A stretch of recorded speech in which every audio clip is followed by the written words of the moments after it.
Este es uno de los países, como decíamos aquella vez, que destina menos dinero del gasto público del PIB a la salud. Nuestro país se encuentra entre los 5 países con la mayor tasa de embarazo en adolescentes. Para adelante con la primer nivel de atención, la atención primaria. Y no estamos en capacidad para dar respuesta a eso.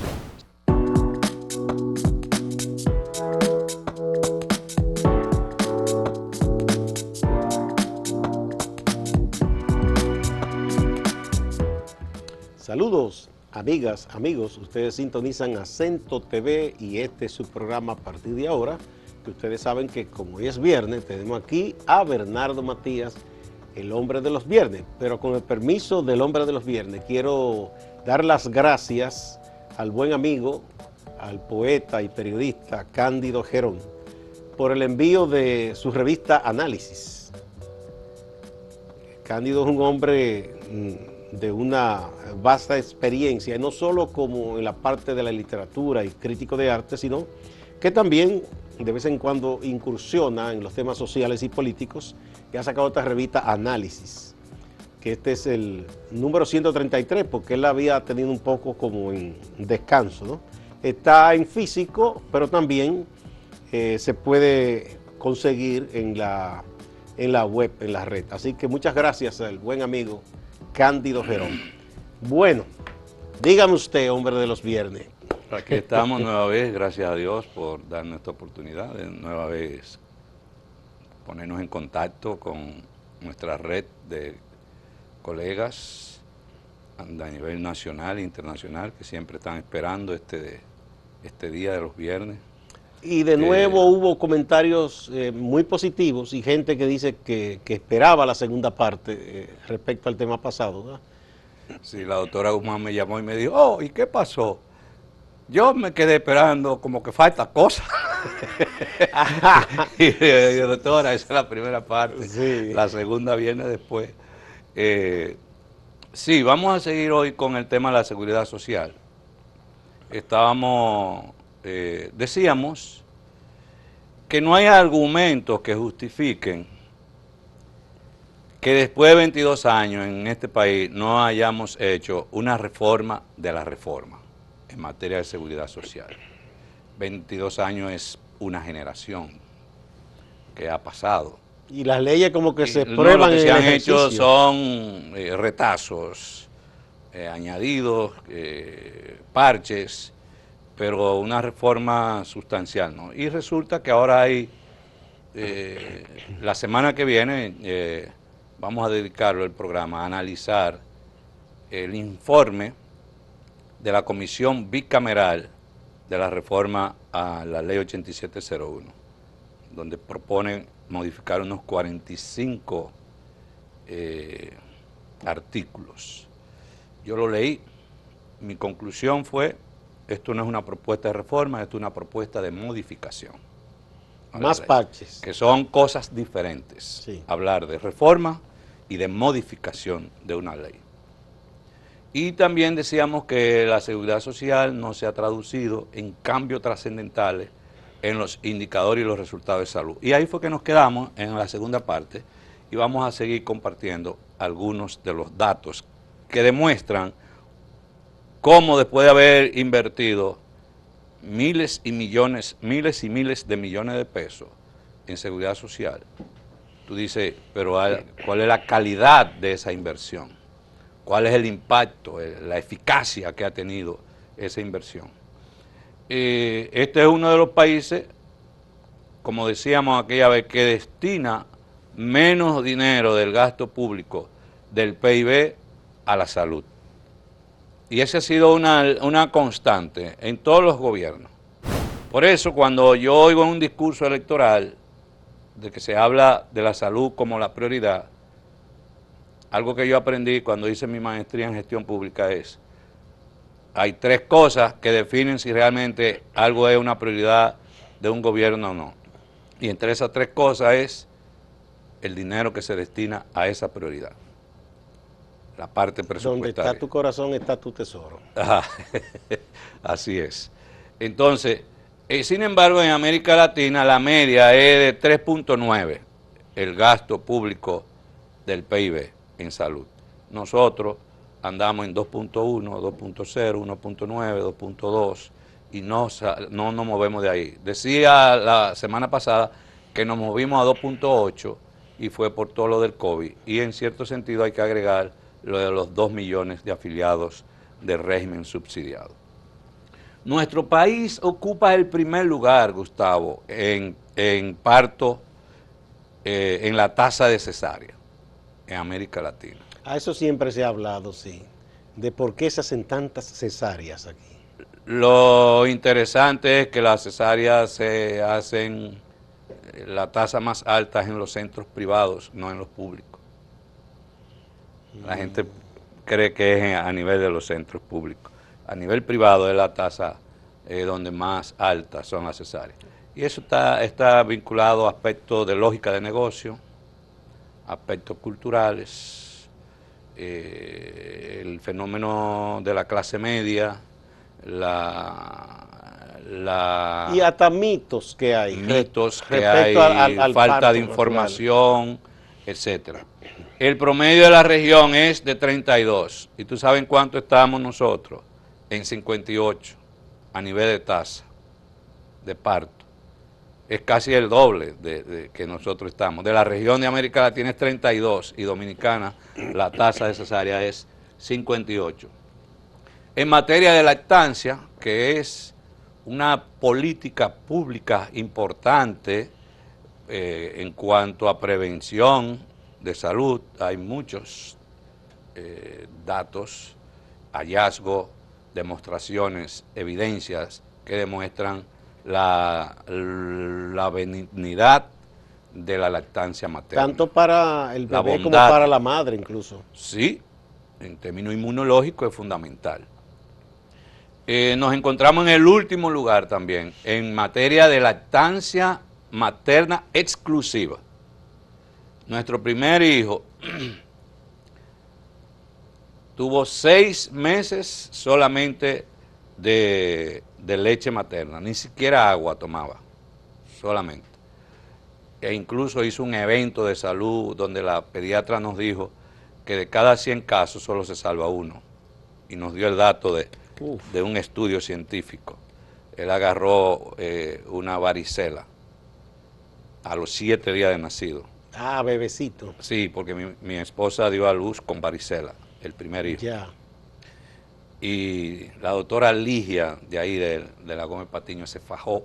Y lo único que le decía, ella era una fundamentalista de la lactancia materna. No me le dejes de dar el seno, todo lo que tú puedas, que con antibióticos, la ayuda de Dios y el seno, ese muchacho se va a salvar. Y efectivamente. Está Atahualpa, mi hijo. Bueno. Pero está así, una roca. Sí. Muy bien. Entonces, eso denota también un sistema de salud que no está orientado a la prevención. Yo recuerdo cuando nos nació el último de los hijos, Josué, que ya también está así. El día que él nació, yo voy y me le pongo en el área de bebé y le digo a la enfermera, solo lactancia materna, no me le dé leche de fórmula. Sí, que no es leche. Y me pregunta ella, ¿usted es el abuelo, señor? Yo era el papá. Caramba. Después no me podía ver llena de vergüenza. Nuestro país se encuentra entre los 5 países con la mayor tasa de embarazo en adolescentes. Esa es una tragedia social. Todo lo que implica el embarazo en adolescentes, que eso daría para un solo programa. Yo creo que ese da un buen tema.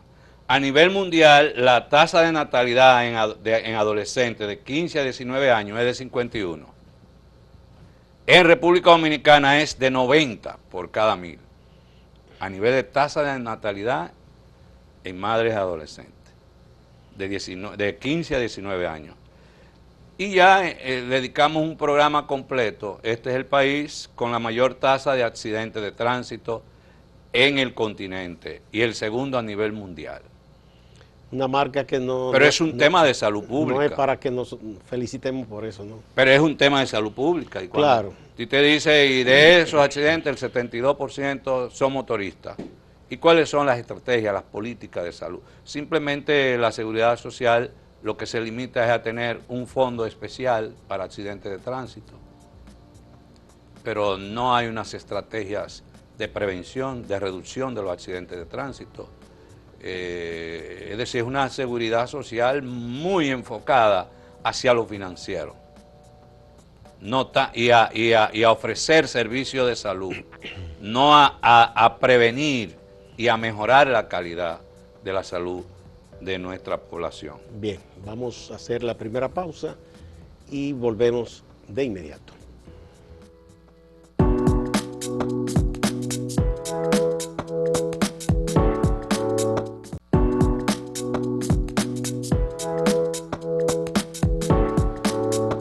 Continuamos con Bernardo Matías, el hombre de los viernes. Se ha dicho, se ha estado, y yo soy uno de los que he estado en primera línea, de la necesidad de definitivamente dar el primer nivel de atención como la prioridad que da la ley de seguridad social como puerta de entrada, que no es lo mismo que atención primaria, pero por lo menos el primer nivel de atención. Este país está en una condición donde el Consejo de la Seguridad Social, el Ministerio de Salud Pública, el gobierno, dice, para adelante con el primer nivel de atención, la atención primaria. Y no estamos en capacidad para dar respuesta a eso. Se ha anunciado tantas veces eso. Sí, pero no estamos en capacidad. Te no voy a dar datos. Pero antes que tú pases al dato, para que no quede en el aire, ¿cuál es la diferencia entre atención primaria y primer nivel de atención? Yo lo voy a decir de manera simple, como me gusta comunicarme. Claro, para que la gente lo entienda. Sí. La atención primaria es una estrategia o un conjunto de estrategias que tiene como centro, como base, la atención familiar. Es la salud en la comunidad, es la salud en la familia, es la salud en el barrio, es la salud en la fábrica, en la escuela. Es llevar la salud a la gente. A la gente, no que la gente venga al hospital. Sí. E implica todo un conjunto de estrategias de prevención y de promoción para evitar el daño. Esa es la atención primaria, entonces. Sí, pero esencialmente, cuando hablamos de atención primaria, es como si estuviéramos hablando de la salud familiar, de la salud en la familia, en el territorio. El primer nivel de atención es una forma de organización de los servicios de salud, donde se establece que para usted ir a un nivel más complejo, tiene que pasar por un tiene que recibir servicio en el primer nivel de atención. Que siempre es curioso que la gente dice, ay, me duele la cabeza. Tú tienes que ir donde un neurólogo. De una vez. Pero se supone que alguien que te dé primero ver qué es lo que... Entonces se te refiere a un especialista. Sí, entonces el primer nivel de atención es una forma de acercamiento de los servicios de salud a la comunidad también. Es acercar. Y la estrategia de atención primaria te toca el primer, segundo y tercer nivel de atención. Es transversal a todos los niveles de atención. No así el primer nivel de atención. Es decir, la transversalidad de la atención primaria no es, no es sinónimo de atención primaria, porque tú puedes hacer atención primaria en un centro oncológico, que es un centro de alta complejidad. Pero ¿por qué yo digo que no estamos en capacidad para arrancar con el primer nivel de atención? El 60% de las unidades de atención primaria son dirigidos por médicos pasantes. 60%. Cuando el sistema, el marco normativo dice que todo médico pasante debe estar bajo la supervisión de un médico especialista. Solo el 5% de las unidades de atención primaria tienen un médico especializado en medicina familiar. El médico de medicina familiar es fundamental para la atención primaria. Un estudio de la USAID señala que de un total de 18 hospitales, un 53% asiste una vez a la semana y en promedio los médicos trabajan un 45% de su tiempo. Cuando tú traduces eso a la UNAP, el ausentismo es mayor en muchos casos.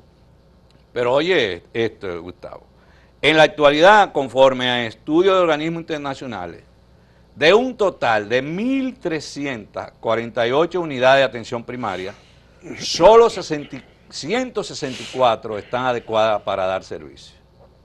Es decir, que el 88% de los centros de atención primaria, los centros de primer nivel de atención, 68%. No, el 88%. 88%. Sí. Casi ¿Cuánto 90, yo dije? Casi 90. En principio te he dicho 68. No, 88. No tiene capacidad resolutiva para ofrecer servicios Casi de calidad. 90%. Wow. Entonces, no es solo un asunto de decir, empezar con el nivel de atención. Ahora, vámonos al fondo de toda esta carencia del sistema. De la ley 8701, ya hace tiempo que tengo en agenda hacer una especie de inventario del porciento de artículos de esa ley que se han aplicado. Otro porciento de lo que se han aplicado mal, distorsionado, y cuál porcentaje no se ha aplicado. Estoy seguro de que hay un déficit de aplicación de la ley en cuanto a o una distorsión en su aplicación. Tú me preguntarías, ¿cómo cuál distorsión? Te digo una, los pensionados y jubilados. La ley dice que deben de ir al régimen contributivo y nos hemos inventado unos planes especiales de jubilados y pensionados. Eso es una distorsión. La ley dice que debe existir un plan básico de salud y nos hemos inventado un PDSS con todas las carencias y las brechas de acceso que tiene ese plan de servicio de salud. Pero a ver, para que tampoco quede en el aire, tú dices que según la ley, un jubilado pensionado debe tener un seguro médico contributivo. En ese caso, ¿cómo se harían los pagos? ¿Cómo se le descontaría directamente de la pensión? ¿Okay? Sí, de la pensión. Lo que pasa es que ahí hay un tema que hay que resolver, porque aquí las pensiones son tan miserables, tan precarias, que muchos de los pensionados, su capacidad de pago es muy limitada. Porque en ese caso ya no tendría el porcentaje que corresponde al empleador, si ya es jubilado. Tendría que asumirlo él. Ese es un temita ahí. Sí, pero no, esos son temas que para eso que están los organismos. Para resolver eso. Para resolver esos Yo digo porque temas. un pensionado de salario bajo, entonces sería... No, oye, Gustavo, ¿cuál es el problema? Y a eso voy. Es lógica de mercado. La lógica de mercado está por encima de la protección social y el derecho a la salud. ¿Dónde está el problema? Que los pensionados y jubilados es una población de alta siniestralidad. ¿Y quién es que maneja los planes de pensionados y jubilados? Es SENASA. Las ARS privadas no bregan con, ni lo quieren a los pensionados ni jubilados. Y además porque no pueden pagarse un plan caro, ni nada de eso. No, una vez la doctora Humán dijo, es que a nosotros, a SENASA, nos han dejado los huesos y la ARS quieren la masa. Es decir, los pensionados es una población de alta siniestralidad y por tanto no es negocio. Y se crea un plan especial gestionado por SENASA, deficitariamente, no porque por mala administración de SENASA, sino que la cápita que recibe está por debajo de la siniestralidad. Es una población que demanda muchos servicios. Es costoso. Pero cuando tú lo tienes en el contributivo, se produce lo que se llama una distribución del riesgo entre población joven, media, envejeciente, etc. Entonces los riesgos se dispersa, se distribuye el riesgo entre los diferentes grupos poblacionales. Nosotros hemos logrado cobertura de carnetización, pero no así una cobertura universal de salud en cuanto a acceso de salud con calidad. El problema serio del sistema de seguridad social de la República Dominicana no es de cobertura de carnetización, es de acceso a salud de calidad, y especialmente para la población pobre y para la población del régimen subsidiado.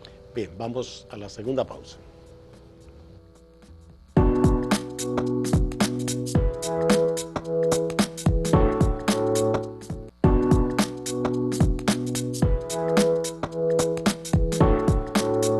Continuamos con Bernardo Matías. Ahora, si fuéramos a ver cuál es el problema más crítico en estos 22 años que ha tenido la seguridad social, yo diría la crisis fundamental del sistema de seguridad social es una crisis de conducción y de dirección. Y esa crisis de conducción y de dirección se refleja en una dispersión de las instituciones responsables de conducir el sistema, poca coordinación entre las organizaciones, yuxtaposición de funciones, de roles. ¿Cuántas entidades intervienen? Depende de qué tema se trata. Por ejemplo, en el Consejo de la Seguridad Social. La preside el Ministerio de Trabajo, es una cosa que... sí, el Ministerio de Trabajo. Mucha gente siempre ha dicho que por qué no es salud. Porque el modelo, el esquema de seguridad social de la República Dominicana está basado en la lógica del mercado laboral. Es decir, el subsidiado fue algo que se agregó en la ley, pero la lógica es relación con el mercado. Entonces tenemos Ministerio de Trabajo, Ministerio de Salud, tenemos las superintendencias. La superintendencia, el sector laboral, el sector sindical también. El sector empresarial, el colegio médico. Está la DIDA. La DIDA yo creo que es invitada con voz, pero sin voto. Igual... caray, ¿es la que defiende a los afiliados? Es lo que... No estoy muy seguro.